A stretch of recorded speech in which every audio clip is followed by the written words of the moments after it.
Jesse. That peanut butter jelly time. Hey, gang, say gang. Check this out, man. Link in the title. You already know what type of time we on, man. It's cops realize a dismembered body is still alive. I'm going to leave body count link in the description of the video.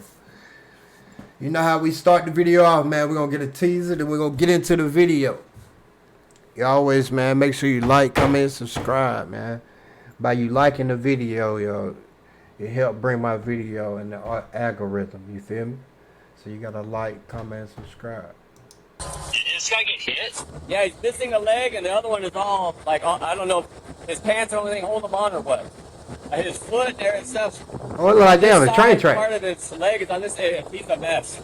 But he's still alive. He's still alive? In a remote area of western Nevada, Ooh. railroad workers call the local sheriff's department to report a dismembered body lying in the jagged rocks alongside the tracks. The treacherous desert terrain forces the responding deputy to ride the train back to the location of the sighting, roughly a mile from the nearest highway. When he finds the man miraculously conscious despite catastrophic injuries, he'll have to do everything in his power to keep him alive as the sun sets on this desolate landscape. It's early evening on April 7, 2024, when the Churchill County Sheriff's Department receives a call from the train operators in an outlying area. Sheriff's office? Yes, ma'am. Hi, this is Hyman with Union Pacific Railroad. I was calling because I had a train crew report a individual that's laying down on our right-of-way. We're not sure if he's injured of any kind. The train crew thinks they may have seen the person move. And is he laying down on the tracks or next to them? Next to the tracks. The details are sparse, but the caller provides enough information for police to begin investigating. Unfortunately, when Deputy Ty Nelson arrives at the railroad tracks, he discovers that it will be no simple feat to actually get to the individual. Hey, Sarge, can you hear me? Yeah. Did this guy get hit? Yeah, I'm not sure. So I'm at the railroad crossing, and he's saying it's going to be easier to catch a ride on the train to where he's at because you can't get to it in the truck. If it's critical, let us know so that we can get care flight.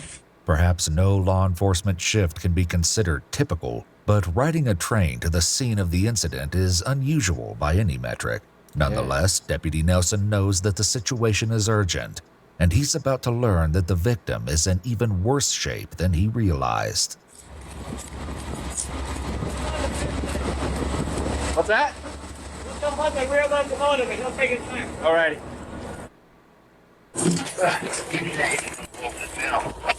Yeah. All aboard, I'll bring it back 100. I'll make sure you stay. Want to get inside the locomotive? You good here? I'm good here. Okay. Yeah, he's missing a leg, and the other one is all, like, I don't know if his pants or anything hold him on or what. Okay. His foot there and stuff on this side, part of his leg is on this area. He's a mess. But he's still alive. He's still alive? Okay. Yeah. Amtrak went by him before us and said that they thought they saw a body. That's why we checked. And there's a bag up here and right at the hotel going inside. I think that's his bag. I don't know. Okay. If he fell off, tried to get up, I don't know. The ride back to the scene didn't take more than 5 minutes. Let's check this on the outside of the wall. Ah, yeah. 6-1. See what I mean? But I didn't know how you could get in. Yeah. A quick glance at the surrounding landscape shows why it may not be possible to get an ambulance to the victim. Yeah, I don't know if they're going to have access or a landing zone. I might have to pick this guy up and put him on the train and put him to where my car is.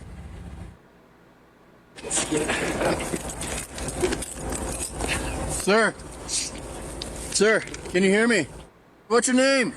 Can you tell me your name? Can you hear me? Sir, I'm Deputy Nelson. Can you tell me your name? Huh? Okay. Hearing about the man's injuries from a witness is one thing. Seeing them up close is quite another. It's quickly clear to Deputy Nelson that he must take decisive measures. Deputy Nelson, I'm going to be putting a tourniquet on you, okay?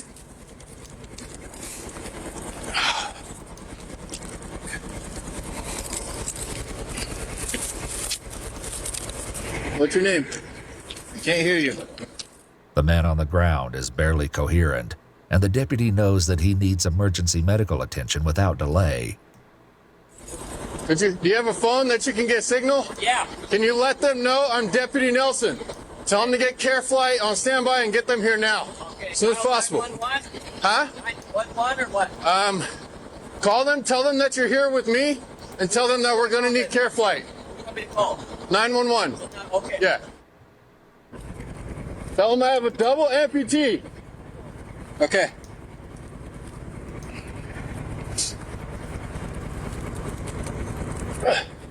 911, what's your emergency? Hi, my name's Robert Miller. I'm with Union Pacific Railroad. I'm here with Deputy Nelson, and he says we need a care flight here immediately. We have a man with double amputee on his legs, got hit by a train. Okay, we have care flight on the way. Their ETA isn't until 1953, so we still have a ways to go. Holy 1953. Yeah, they're coming Okay. from Truckee. Okay, from Truckee. Okay. The medic All right. should be there soon, though. Okay, we'll bring the train back to the crossing and bring the medic back to him. Okay, All right, thank you. Bye. The helicopter is coming from Truckee, California, which is approximately 80 miles west of Churchill County, Nevada. The 35-minute wait time is a setback, but local EMTs are also on the way. The train heads back to the highway to pick them up while Deputy Nelson stays with the double amputee. This you guy, hear me? this was bad, Hey, man. I'm sticking with you, okay? Stay with me, okay?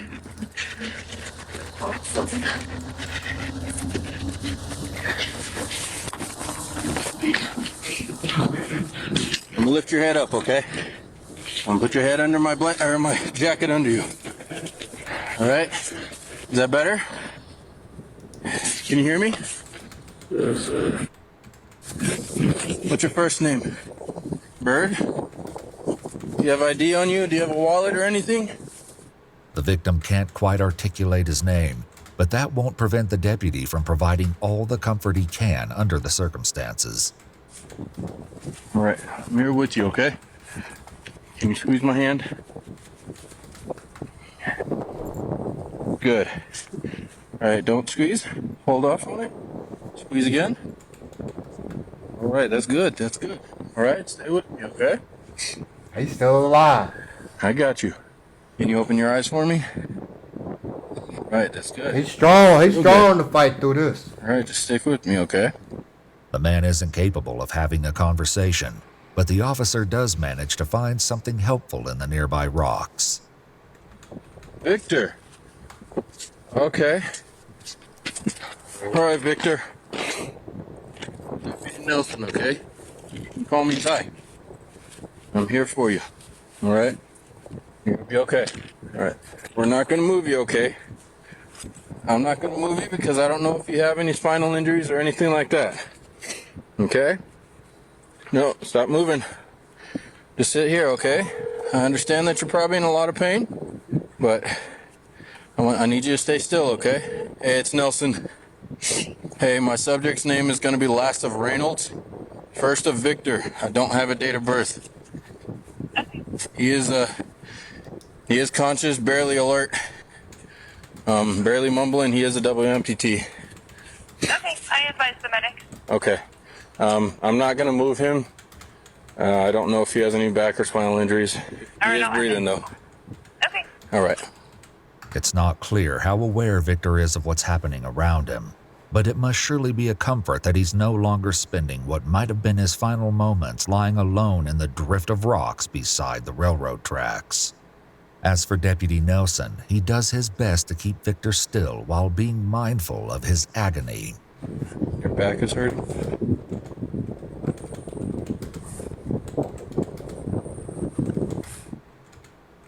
All right, fine. I'll roll you over, okay? We'll put this jacket under your back, okay? Here.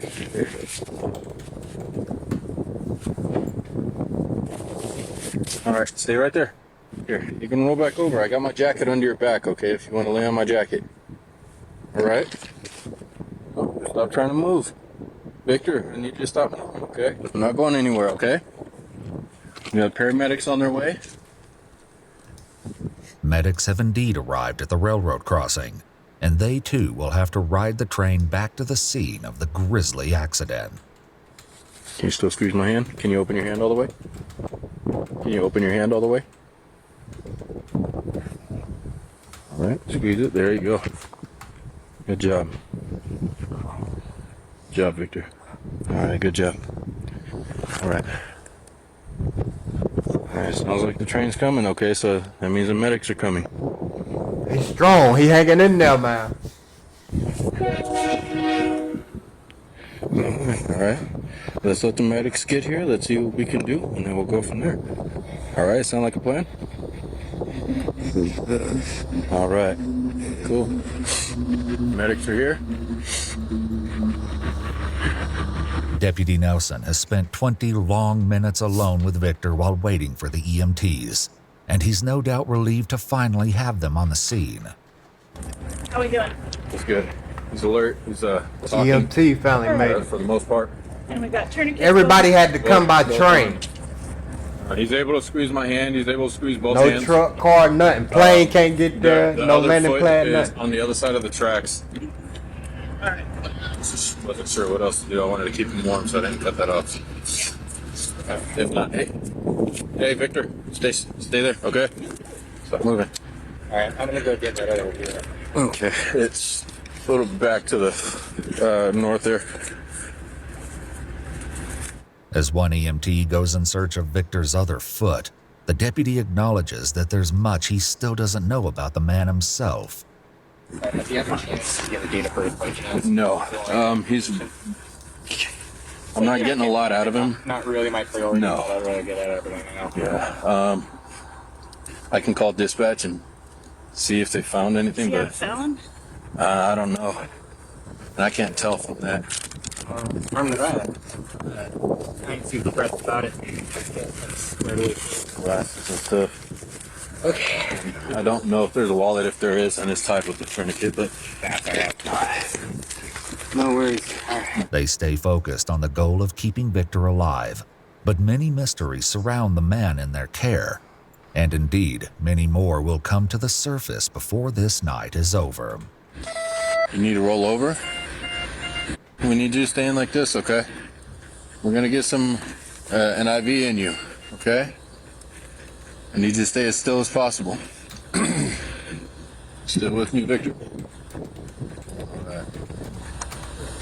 The sight of these modern medical devices against the backdrop of this barren desert only highlights the urgency of getting Victor to the hospital. The question is, how are they going to do that?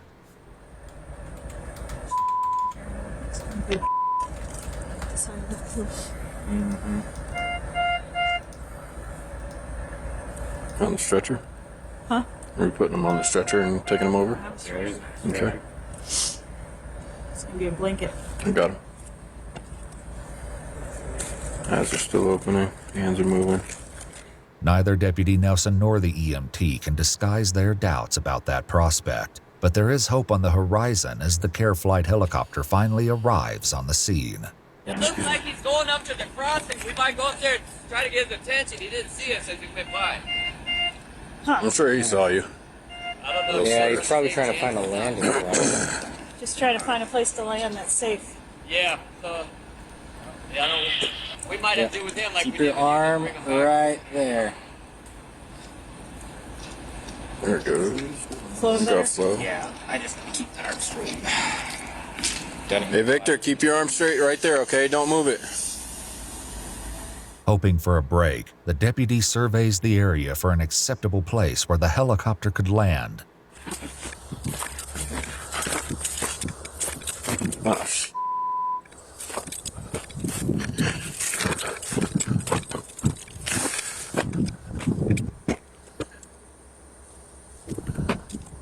Sucks. One thing's for sure, with the sun going down on the Nevada desert, the conditions out here aren't getting any better. Mr. Nelson. Hey, care flight landed on 95 near the ambulance. Okay. Okay. There's a possible landing spot kind of where we're at. but I don't know if they're okay with landing there. Okay. We're not going to be able to get this guy onto the train, though. Okay. So, I'm not sure how else we're going to get him back if yeah. he can't land. Okay. All right, we'll do with what we can. Bye. They landed by you guys. That's a mile up the road.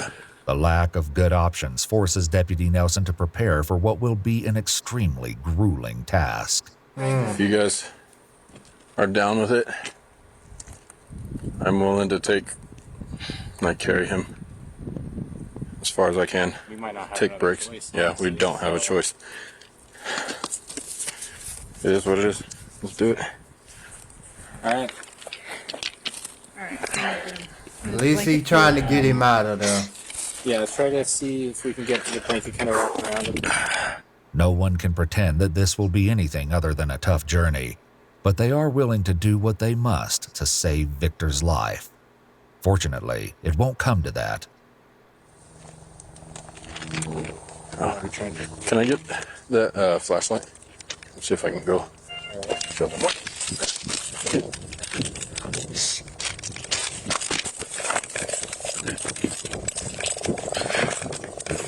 Thank God. Think I hit a helicopter.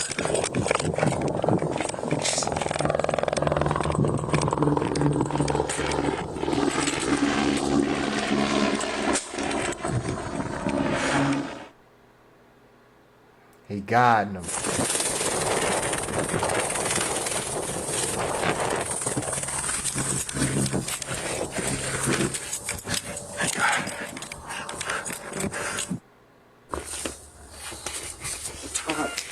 All right, Victor, I need you to roll towards deputy over here, all right?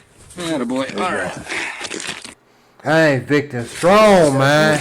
Hanging in there through all this. Not a whole lot. Yeah. All right, so our plan is we use the blanket as kind of just a sheet and just like drag him up to the. Yeah, it's kind of the plan. Do you guys want to take his limbs with you now, or do you want to come back for him? No. In a night filled with unpleasant questions, this won't be the last. What's the deal with the dog in the backpack? I have no idea. I haven't established that part yet. Fair enough. Deputy Nelson arrived at the railroad tracks that evening with very little information, knowing only that it was a welfare check on a, quote, male subject laying down next to the railroad tracks and possibly a backpack with a deceased dog inside. Oh. Police take Victor's backpack from the scene and photograph it, but there's no further explanation of its origin or its unsettling contents. Thank you for landing here. Oh, man. You should take him back on the train. No. I don't think that would have been. Those are some steep steps. Victor's lonely nightmare by the railroad tracks is finally over, and now it's time for Deputy Nelson and the EMTs to climb those steps one final time Deputy for the Nelson. ride back. Everyone's on board, clear red zone, B-51. But thirsty, want water? Not at the moment, thank you though. Sure. Okay, corn. Hydrate or dihydrate. Thank you. What a start to our night. Yeah. The night may still be young, but it's not one that Deputy Nelson is likely to forget. I Or won't is he forget quite this. done? There are still many unanswered questions about what exactly happened here. Unfortunately, finding those answers won't be easy. The Union Pacific guy who was on the train told me that it was possibly 2 trains before him. Stated that there was an Amtrak train that had noticed the guy on the side of the tracks, and they reported it to Union Pacific, and then Union Pacific called us. So he was assuming that it was the train before Amtrak. My guess is this guy probably was somewhere in the consist of the train and jumped off or fell off or something, so probably won't have any images of it, but they'll be able to tell you which train it was. Unfortunately, narrowing down the correct train may be even more difficult than that. I've had stuff like this where somebody got their leg cut off and they were there for a solid 24 hours. Mm-hmm. Trains went by and nobody saw them. So this could be something completely different than what we're all thinking. So, just a suggestion. If this is something where maybe you could talk to him tomorrow and get more info, it'd probably save you a lot of spinning your wheels. Okay. The idea that Victor might have suffered that long without assistance is nearly unthinkable. And unfortunately, the police report does not provide a definitive answer as to when he was struck.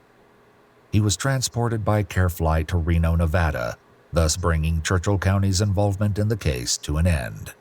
On May 1, 2024, roughly 3 weeks after the incident, Sheriff Richard Hickox presented Deputy Ty Nelson with a letter of commendation for the, quote, compassion, empathy, care, and... Yeah, that deputy did a good job, though, man.